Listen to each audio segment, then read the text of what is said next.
Welcome to church, everybody. How you doing? Good. Welcome to Cactus Venue Chapel. Welcome to Northridge, as all of you are joining us now for our Summer on the Mount series, which I thought was very clever. I thought that was a lot of fun. It's a play on words. I'll explain it in a second. If you guys think that's great, that's awesome. I thought it was funny. If you think it's stupid, then Kevin thought of it. So you can blame him. Here's what we're going to do.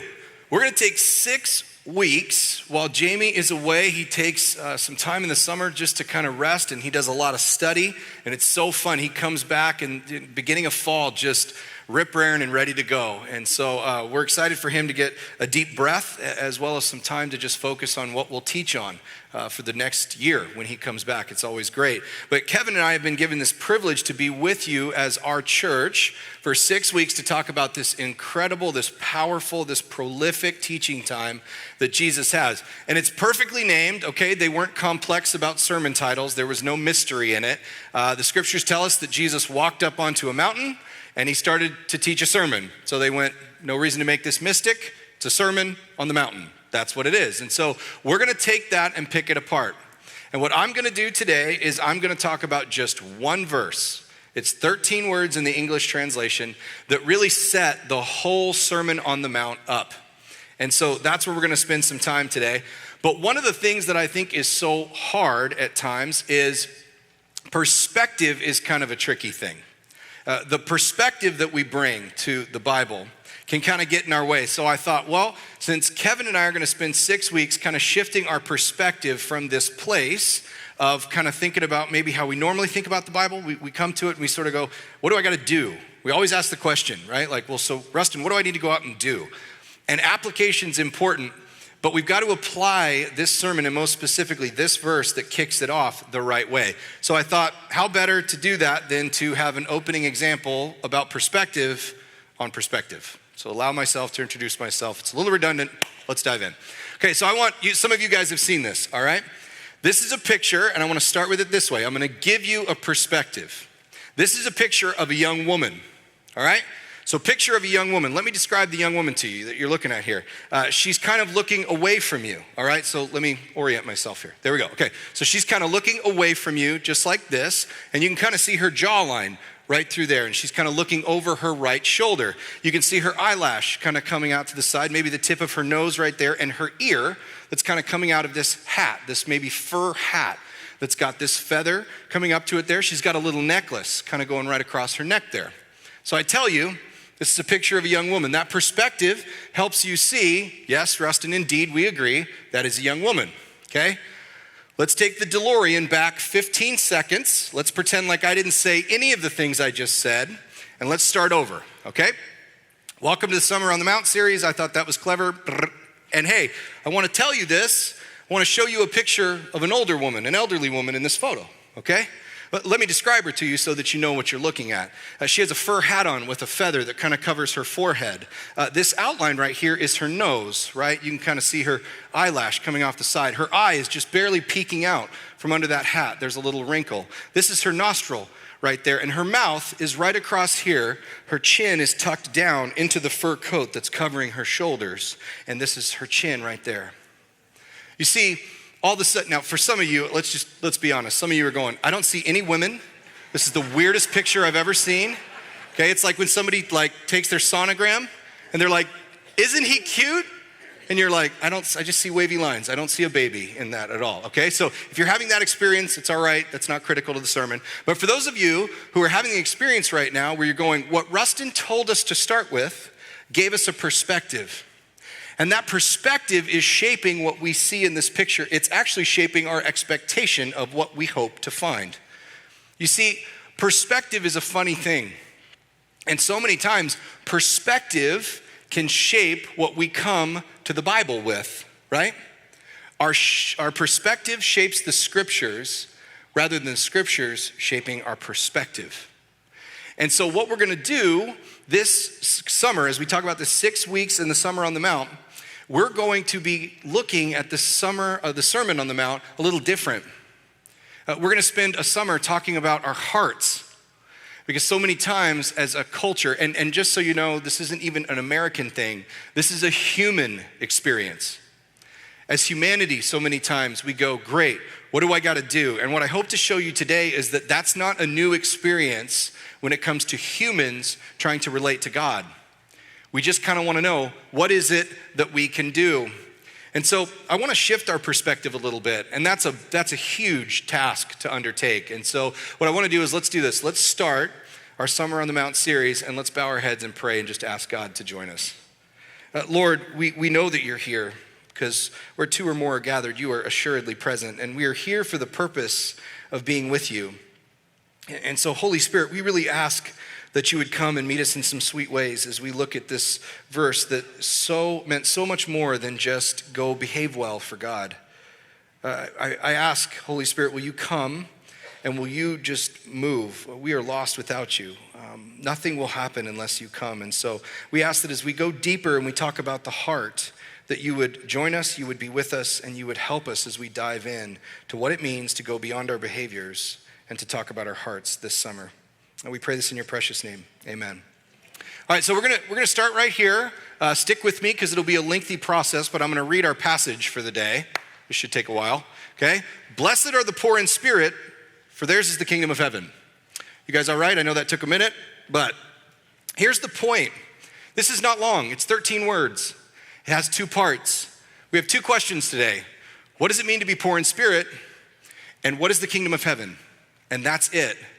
But by the time we get done with this, you're gonna realize that what we typically understand, what we see in the Sermon on the Mount, you go through the Beatitudes and you're like, wow, like we just don't get very far into the Beatitudes before you get tired, right? You're like, I gotta be poor in spirit, I gotta be meek, I gotta learn how to mourn. Gosh, I'm already tired. This is a lot to do. It's an exhausting to-do list. And so one of the things we gotta do is we gotta specify and answer this first question. What does it mean to be poor in spirit? Because that's a very weird term. Most of the time when I say the word poor, we immediately go to this place, we have a financial or a monetary understanding of poverty. It's this understanding of somebody who is lacking in financial means, and because of that lack, there is some kind of dependence on another to provide. Does that make sense? So there's this like, hey, this person's poor, they don't have enough. And one of the things I want you to think about today is many of us have done like missions trips to the third world. We've gone places where we've seen like absolute destitute poverty, where you see people who are living on the streets and they are in need of some others to come in and to be dependent on them to truly provide. That extends into our very own city. Sometimes we see this, but I want you to imagine that person who is sitting there and they're waiting for that food bank or for that shelter to open, because if somebody doesn't open the doors of that shelter, this is going on in Phoenix every single day, they won't eat. They may not die that day, but they won't have that day. That's what it means to really be poor. And one of the things I want to kind of poke at a little bit for all of us is most of us don't understand that because we have far more than we need.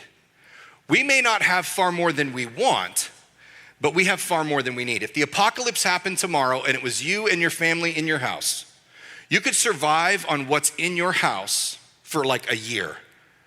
That just creates this sense for all of us of we're not really dependent. That's why Jesus at one point kind of comes to this place where he says, listen, it is easier for a camel to fit through the eye of a needle than for a rich man to enter the kingdom of heaven. Why does he say that? It's not because money is inherently evil. It's because our spirit is so dying to be dependent on self that money just kind of gives us this crazy illusion, this allure that we're sufficient. We have what we need. It's a distraction away from it. What Jesus is describing when he says, blessed are the poor in spirit, or I've studied the construction of that sentence a lot this week. What that verse is saying is, God blesses those who are poor in spirit. So what it's describing is this need, but it specifies this dependence that we're supposed to have. It specifies it away from just poor people. He's not saying poor people, financially destitute people are blessed. What he's saying is those who are poor in spirit, in the spiritual realm. What I would submit to you today, the reason Jesus takes that eye of the needle camel analogy and lays it out there is because imagine this, somebody who is desperate or dependent on another physically every day, that's not hard for them to make the leap to their spiritual life. They go, yeah, I don't have anything physically, and if these others don't help provide for me in my current state, I don't have. Great, I just transact that over here to my spiritual life. It's right there.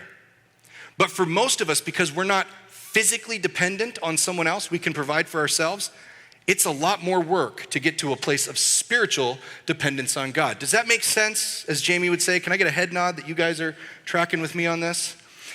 That's what we're gonna talk about today. So when you hear the phrase poor in spirit, what I want you to think is, I am dependent spiritually, because that's what Jesus is stating here. The problem for so many of us is we get to this place where we don't know that that's where we're at. We say we're dependent on God, but if you ever watch somebody go through a battle with cancer, like, have you ever noticed that person doesn't come out of cancer the same way they came into cancer? Many of you have had cancer. Were you the same person after you came through cancer that you were when you started cancer? No, you weren't. I can see the head nods now. Why? Because you had this moment where you were sitting there and you're going, listen, I don't know that the surgery is going to work. I don't know that this therapy or this treatment is going to take care of it. I'm dependent on God to do something miraculous in my body. And all of a sudden they come out and they have a category because of a physical dependence, and they have a category for a spiritual dependence. So for what I want to do today, if we're going to talk about this whole dependence idea, we have to talk about what it looks like to not be dependent. So you go, well, what does it look like? I thought I was poor in spirit, Rustin. Yes, so did I. And then I started researching this passage and I went, oh my gosh, there's a lot of places where I'm not poor in spirit. Well, what's the opposite of it? If I'm not poor in spirit, where am I getting stuck? Well, if you're not poor in spirit, you're living a life for all of us that we are rich in self instead of being poor in spirit. Now, we talk all the time at this church as a staff about what does it look like for these two, this kind of like polarizing experience to happen. And there's a difference. We have two terms, and they're really helpful. But the one is wounded, which is where I'm rich in self. I'm trying to solve my own spiritual condition. The other one is broken. It's being poor in spirit. And the difference between wounded and broken is critical, because once I hope I explain this well, you'll be able to attach the idea and go, oh my gosh, I had no idea. Now, I do this a lot, okay? And what I want to do today is I want to talk through something from my experience, and I'm kind of going to be submitting that to you to grab a hold of. And that's the way I do things a lot pastorally. I'll have someone come to my office, and let's just say they're wrestling with addiction, all right? And so they'll come in, and they may not be ready to admit that they have an addiction issue, which makes things awkward, right? Because a spouse or a friend has said, hey, go see Rustin and talk about what you're going through. And so they'll start talking and they'll tell me a story and I'll go, why don't I do this? Why don't I tell you about the way that I used to drink, okay? And then you tell me if it resonates. So I'll tell kind of, hey, here was what my experience was with alcohol. And they'll go, yeah, me too. That's exactly what it's like for me, which gets awkward. Because I'm sitting there and I'm talking to this person and I go, so that's it. Good news, bad news, brother. The bad news is, if you don't want to be an alcoholic, it's not a great thing that the way I drink resonates with you, because I am an alcoholic, which is why I stopped drinking. Good news is there's a solution. And then there's this really long pause where they're like, well, shoot, didn't that just work? So I want to do the same thing today, and I want to talk to you about what my woundedness looks like. And if it connects with you, then we'll start moving into an assumptive we. The way that this rich in self or this wounded cycle can happen is we have a moment, and let's take an issue that we all wrestle with at times. Let's take pride, okay? So what happens is you have a prideful moment, okay? And your heart just gets stubborn and hard, and you're sitting there, and all of a sudden you just go, no, I don't want to change. I don't want to be that way. And then you realize, like you get broken about it, or you recognize that you're stuck. And then all of a sudden you go, okay, God, I'm so sorry that I was engaged in this prideful behavior. Okay, I don't want to be prideful anymore. And you start to move out and away from your pride. Maybe 6 hours, 6 weeks, 6 months, whatever it is. But pretty soon you start to have this moment where you feel yourself arcing back to the same behavior, and you're back in an argument again, and you start to feel yourself getting stirred up, and you go, I don't want to change, I'm right, you're wrong, I don't see your perspective, and you're right back in the same thing, okay? Now, awkward moment. Am I the only one who's having this experience in their Christian life? No? Anyone? Raise a hands. Brave people. Okay, this is what it looks like. Being wounded is where I keep trying to change my behavior, but I keep riding this same wounded loop around over and over again. There's a great proverb that describes this graphically, but very helpful here. Proverbs 26:11 says, like a dog that returns to his vomit is a fool who repeats his folly. You see, there's this reality, that's gross, right? We've all seen that happen. Like a dog eats too much grass or whatever, and then they get sick, and you're looking at it, and you're like, they go back to it, and you're just going, lock the dog up. This is disgusting, right? But doesn't that fit? That prideful moment that you rode out and away from, you feel yourself arcing back to it because something in you hasn't changed. You've tried to change your behavior, but it hasn't changed, and you're sickened by it. It's a perfect analogy. Why am I here again? We've all said that at times. Why am I not changing? I want my heart to change. I want to do something different, but I'm stuck on this wounded loop. And the problem is, when we're stuck on our wounded loops, we never feel truly free. We can't really be known because nothing's changing. We're just riding it around and around again. And so we've really got one of two options when it comes to our wounded loops. We've either got to hide them. Nothing to see over here, brother. Praying for you and the family. And it's like, but don't come look in my life. Or we try to justify to those around us. No, it's not pride. I just have this burden of being right all the time. It's really, just pray for me. It's a real cross to bear. No, it's pride. You can't soften your heart to see compassionately about how your behavior is wounding someone else because you found a little thread in your behavior that is correct, but it's wrapped in all these other threads that are hurting others. So you keep riding the wounded loop. We can't be known. We have this desire as human beings. One of the deepest desires of the human heart is to be truly and authentically known. That's why one of our values around here is get real. But when we're wounded, it is so hard because we keep trying to hide the depths of our woundedness or to justify the depths of our woundedness. Is anybody tired of hiding and justifying our wounded behaviors? It's exhausting. So we ask the question, all right, what does it look like? How do I get off this exhausting loop? And church, here's what I would say. Our problem is not confession. We're good at confessing. We go, I did this prideful thing. But then we ride the loop around and we keep coming back and saying, I keep doing prideful behaviors. And what I want to submit to you today, and if we really wrap our brains around this, it's a huge shift. Rather than just confessing our behaviors, we need to confess differently, or we need to confess deeper. Because your problem isn't just your behavior. That's not our problem. Okay? Our problem is that we don't just have a behavior problem, we have a heart problem. Our hearts are producing our bad behaviors, not the other way around. So let's talk about this for a second. Let me use an analogy that might be helpful. Let's say that I'm here and this is a sales floor and I'm trying to sell everybody online, everybody in our different venues, and I am an engine salesman, okay? So I step up here and I got this big, awesome V12 engine. It's taking up all this space. It's sitting on this big, display. And I go, guys, this is a great engine. It's got 12 cylinders. It's got all this horsepower. It's an absolute beauty. You put it in whatever car you want. You're going to love it. You guys go, well, that sounds awesome. I go, matter of fact, listen, let me crank this thing up. And I turn that thing over and it is humming and purring. It's making all this awesome noise. Car guys are just grunting and growling. It's like the Tim Taylor moment. We're just loving this. And then some of you watched Home Improvements. That's big. The 90s is coming back, all right? So here it is, and then all of a sudden, as it starts turning over, this thick, putrid, black smoke is just pouring out of this thing. And you guys are like, it's filling the room. And you guys are sitting there going, that's not cool.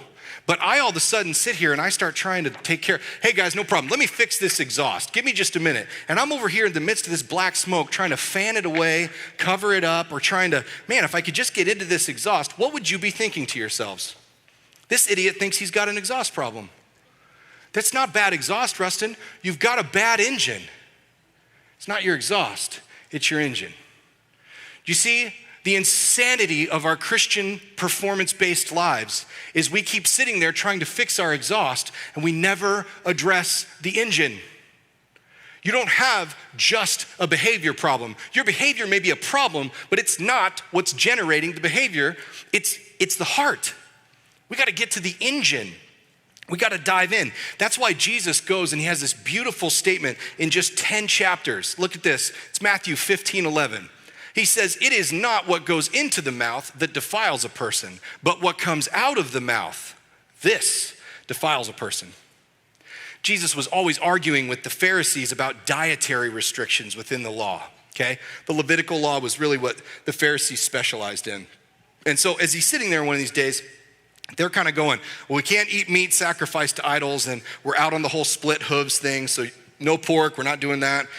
And Jesus finally kind of goes, gosh, I'm so sick of this because you guys just aren't getting it.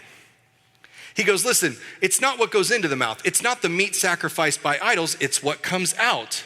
Now, he's not talking about indigestion, okay? He's not talking about profanity, like you guys swear too much or this or that. What he's saying is exactly what we're talking about today. You guys are talking about a behavior, the putting in of meat sacrificed by idols. I'm saying that by what's coming out of your mouth, it's indicative. It's showing me that your heart is already defiled. You are wounded. And what's the exhaust of your life is showing me that your heart, your engine is broken. Actually, in just a few verses, Kevin's gonna teach next week on the Pharisees and righteousness, and it's awesome. He's gonna talk about the law. But right after that, Jesus transitions into this teaching where he keeps making the statement, you have heard it said. He says, you have heard it said, and then he starts taking on different portions of the law that the Pharisees had interpreted strictly behaviorally.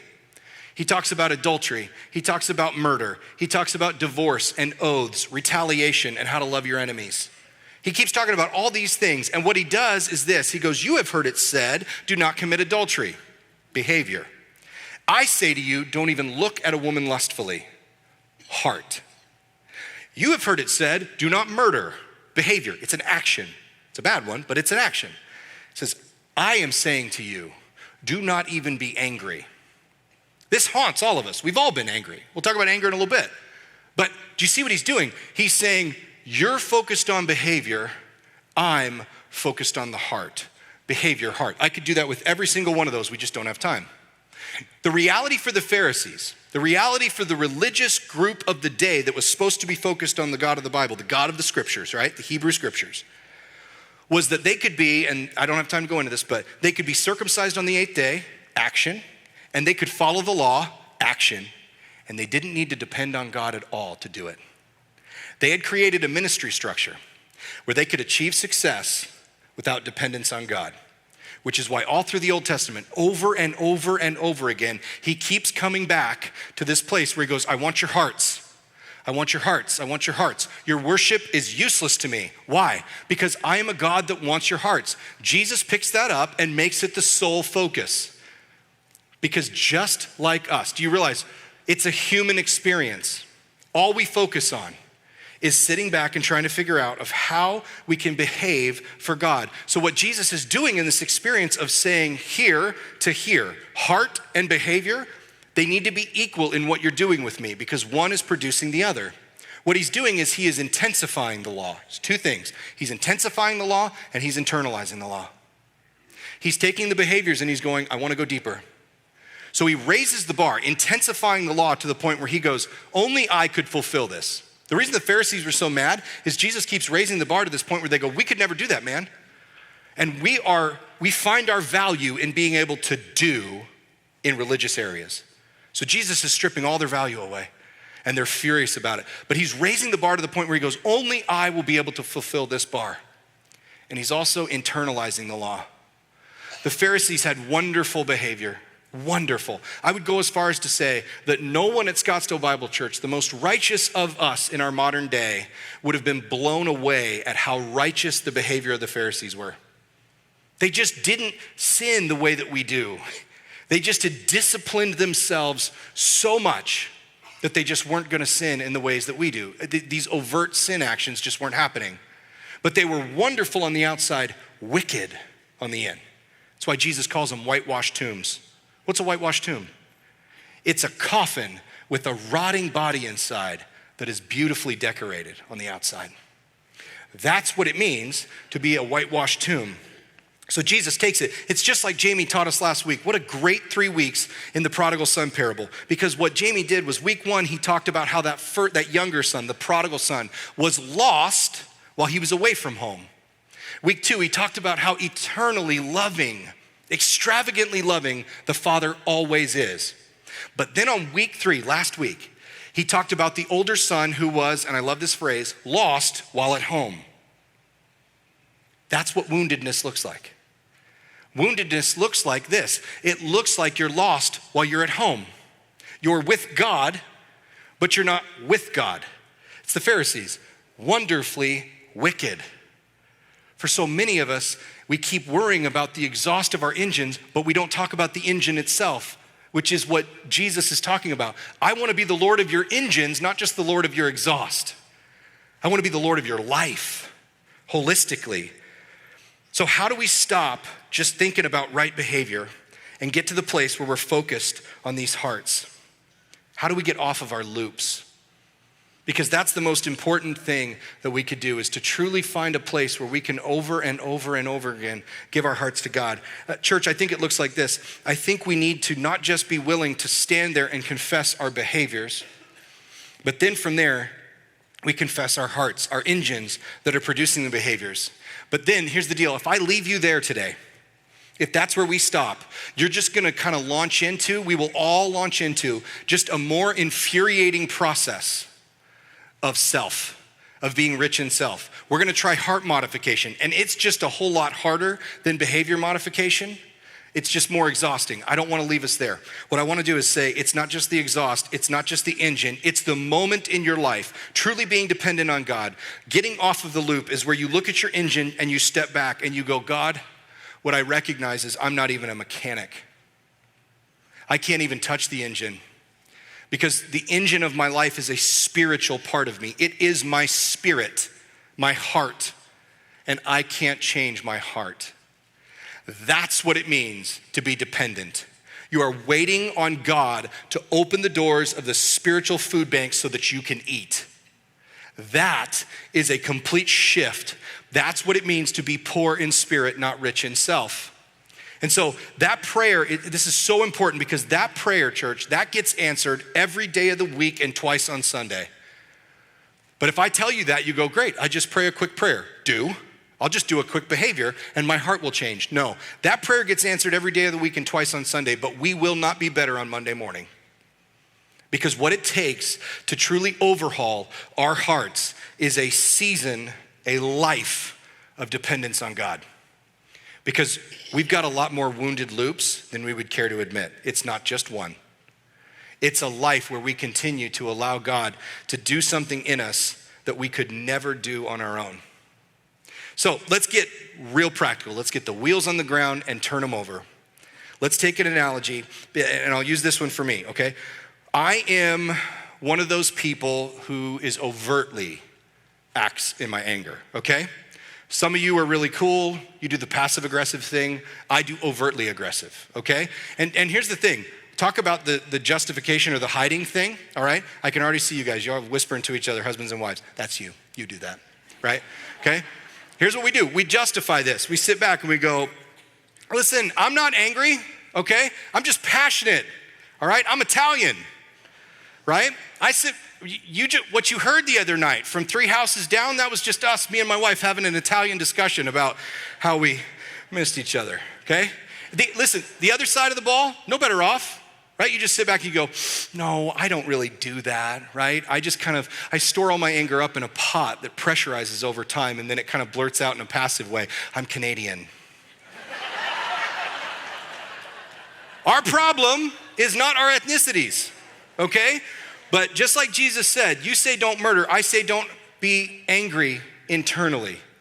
Whether you're me and you're overtly angry, or whether you're passively angry, you're angry and we're leveling the playing field, okay? So does everybody understand? This is a completely level field, regardless of ethnicity or behavior. It is all the same. We are all angry at different times in our lives because we're basically giant children and we don't like when we don't get our way, all right? So let's look at this. What does it look like? Here's what it looks like for me, okay?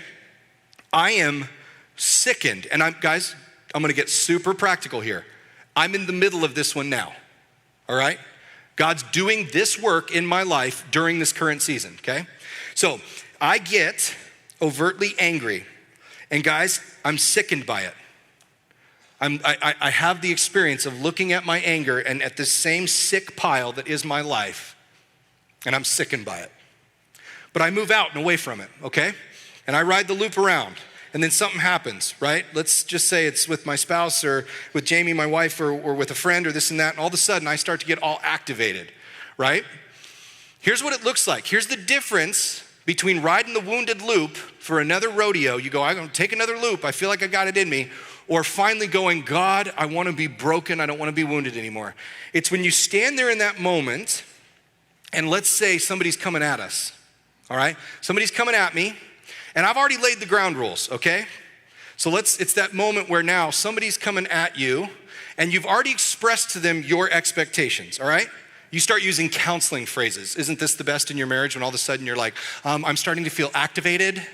This is kind of stirring me in an unhealthy way. Maybe could you back off and take some space? We do all of that, right? But the individual coming at you just doesn't care. They're having a day on their own, and they start just boom, and they're stepping on all of our landmines. Here's what happens. The enemy loves this. The enemy fires up a conveyor belt in our lives, right? So let's use me. The enemy fires up a conveyor belt, and he goes, Rustin. And I start looking around my life, and I realize I have created a life that has given me entitlement to my sin. I've hidden it or I've justified it. But I've now, wait a minute, well, she's stepping on my landmines. She or he or my friend or my boss, they know better than that. So now I'm entitled to be angry. When you pick up the entitlement to go back into sin, you're just jumping back on the wounded loop.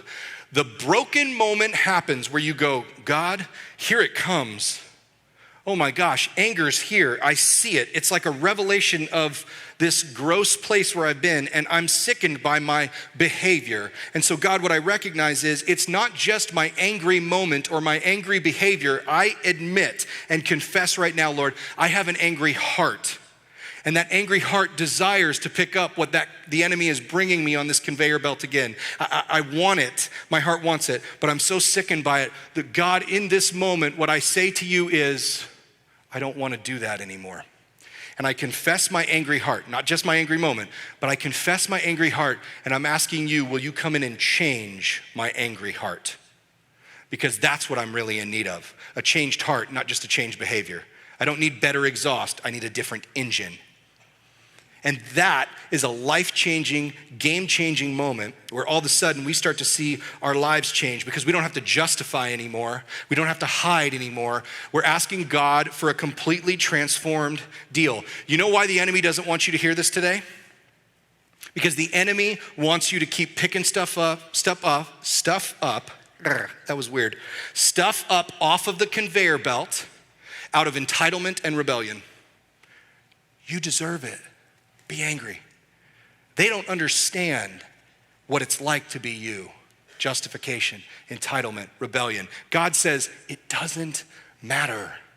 I can change your heart.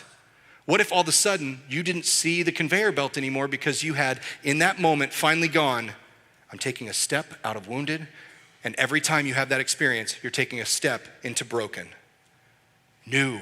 Take me into a new territory, God. I don't want to live on my loop anymore. The enemy doesn't want you to know this because if you identify this, you can actually start to use the enemy's tools against him. He turns on the conveyor belt, and all of a sudden now, instead of you going, ooh, that looks good, you go, oh my gosh, it's here again. And like a reminder on your phone, every time you get tempted to be angry, we all of a sudden have this ability to go, oh my gosh, there it is. Anybody ever set a reminder on your phone? Take your medicine, right? Whatever it is, pray about whatever. All of a sudden it pops up and you go, oh, that's right.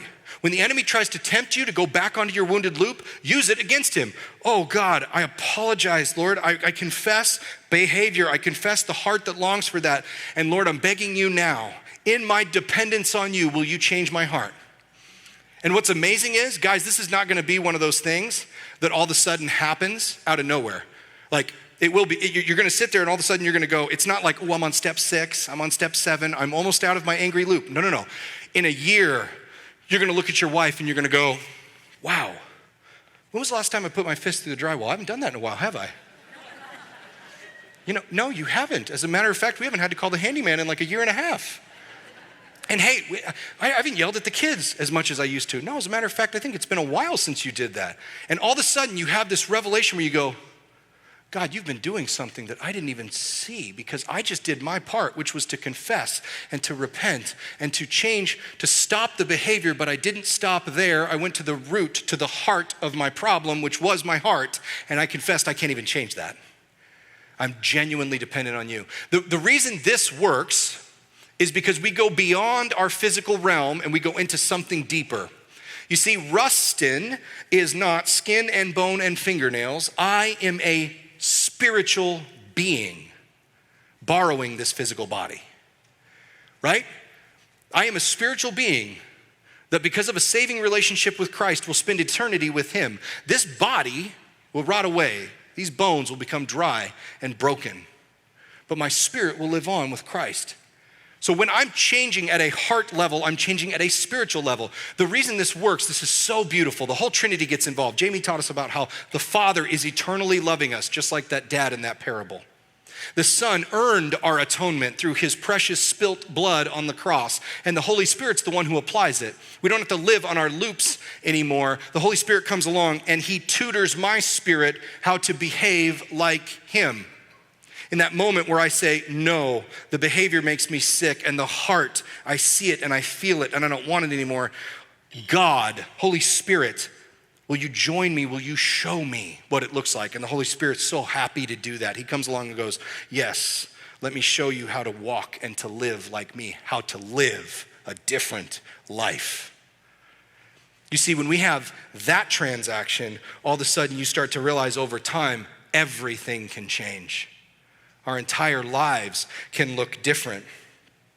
You see, with that understanding of poor in spirit or dependent in our spiritual lives on God, now we can finally talk about what the kingdom of heaven is.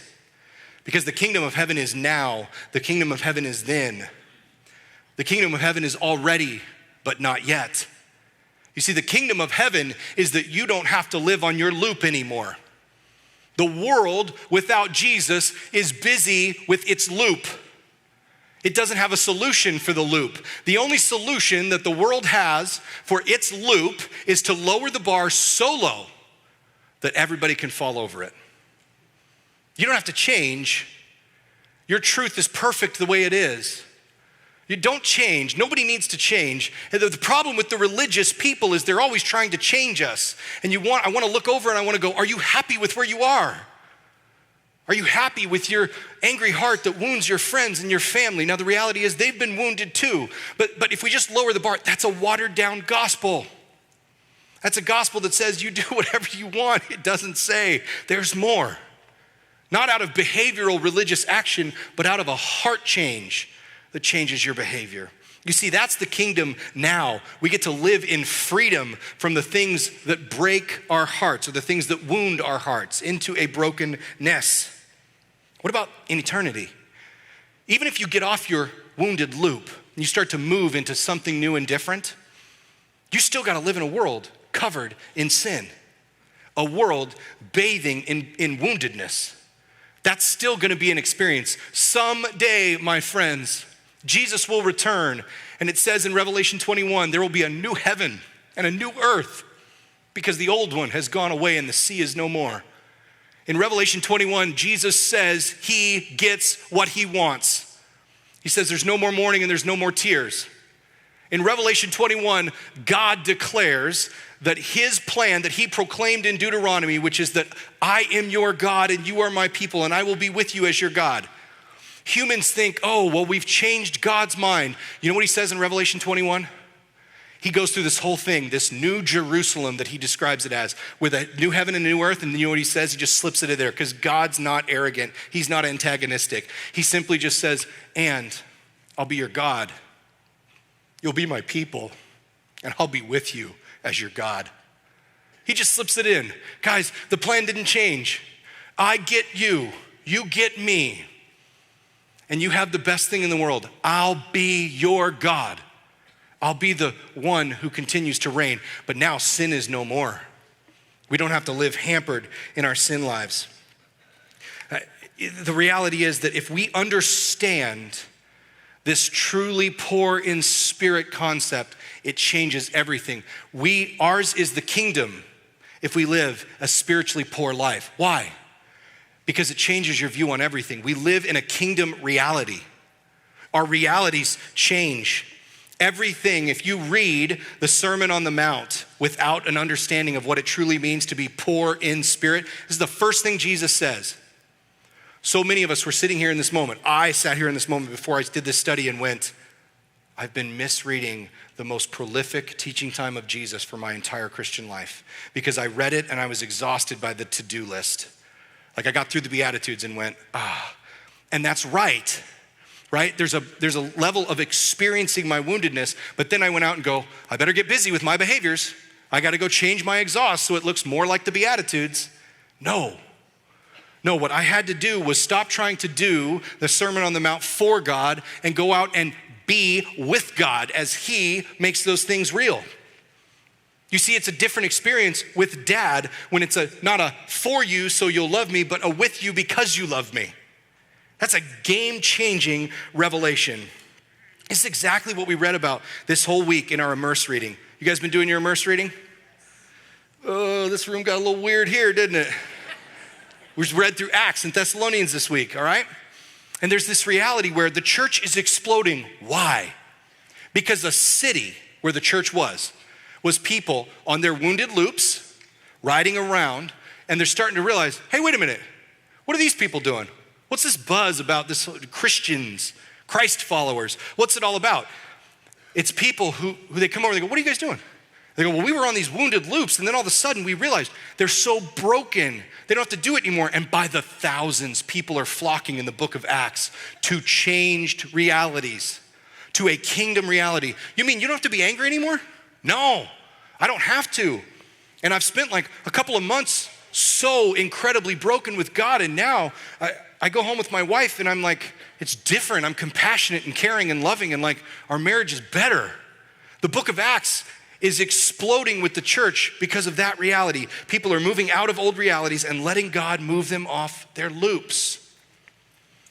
A friend of mine said something that is just beautiful and profound and wonderful. Josh Reardon this week, I was in study, and I use Josh a lot to run ideas by him because he's a lot smarter than me. And so as we talked this week, Josh said, Rustin, the beautiful thing about the Sermon on the Mount is it's not just kingdom ethic, which means it's not just this is how the kingdom functions. It's not just kingdom ethic, it's kingdom empowerment. It's Jesus empowering his people to be able to live a different life. So as we dive into the last kind of section of this, for the last little bit as we close, do you hear the Beatitudes different? Do you hear the Sermon on the Mount differently now? Do you hear those "you have heard it said" statements differently? You don't have to hear them like the Pharisees heard them. Wait, it's just impossible, and I got to work even though it's impossible. Do you now hear different things? So that when Jesus comes into the Beatitudes and he says, blessed are the poor in spirit, you go, wait a minute, God, you're telling me you could make me completely dependent on you if I cooperate? Yes, son, I can. Wait, you're telling me you could make me, Rustin Rossello, meek. I've been angry for most of my life. It defends people, it keeps them away from me. And he goes, yeah, we could do meek. Your power could be under control, under my control. Wait, you want to watch the whole Bible get involved? Mourn. Blessed are those who mourn. That's sad. You're telling me I don't have to mourn like those who mourn without hope? We've heard that somewhere. It's later. I don't have to mourn with those who have hope because I have hope both for now and for my eternity. You can hear everything differently. Everything Jesus says makes sense if you all of a sudden hear I don't have to do it for. I can stop my behavior, but I don't stop there. The question for all of us today as a gathered group of Christ followers is, do you trust his plan for your life? Do you trust that the things that he wants, that he talks about, are good for you? Or do you think that your plan is better? Because as long as you think your plan is better, you are wounded and rich in self. Your plan, not his. His plan is trusting, okay, I'm giving it all to you. Great, because that's all I ever asked was for everything. And he says, now, let me take you from here. Do you truly believe that he is that loving Father? That he's the one who cares about you so much? He loves you so much that he goes, I just can't stand to leave you on your wounded loop, rich in self. You need to be rich in me, which is to be poor in you, your spirit. Church, this is what we're going to talk about this summer. We're not going to talk about the behaviors because we're all good at trying to fix our exhaust. We're going to talk about our engines. We're going to talk about our hearts. That's what Kevin's going to talk about next week. He's going to pick this thing up and keep running with it. He's going to talk about the law. He's going to talk about the Pharisees. And when Jesus says, your righteousness must exceed that of the Pharisees. What's that mean? Well, it means something that Kevin's going to walk into and talk about this heart condition. This is what it means for us to spend a summer on the Mount. And I'm so excited that we get to do this for 6 straight weeks. So as we close today, would you just bow your heads? Let me pray for all of us as we continue to dive in over the next 6 weeks. God, this is a game-changing revelation. Jesus, you gave us something so beautiful and so precious. You gave us permission to admit something to you, that we can't please you without you. We can't do this alone. You'll need to dive in, Jesus. You'll need to take us to a deeper place as we take this revelation from you that you genuinely want to do these things with us. You're the dad who wants to be with us. God, we just give you this time, this series, to take us into a deeper place where we can be with you. We pray this in your name, Jesus.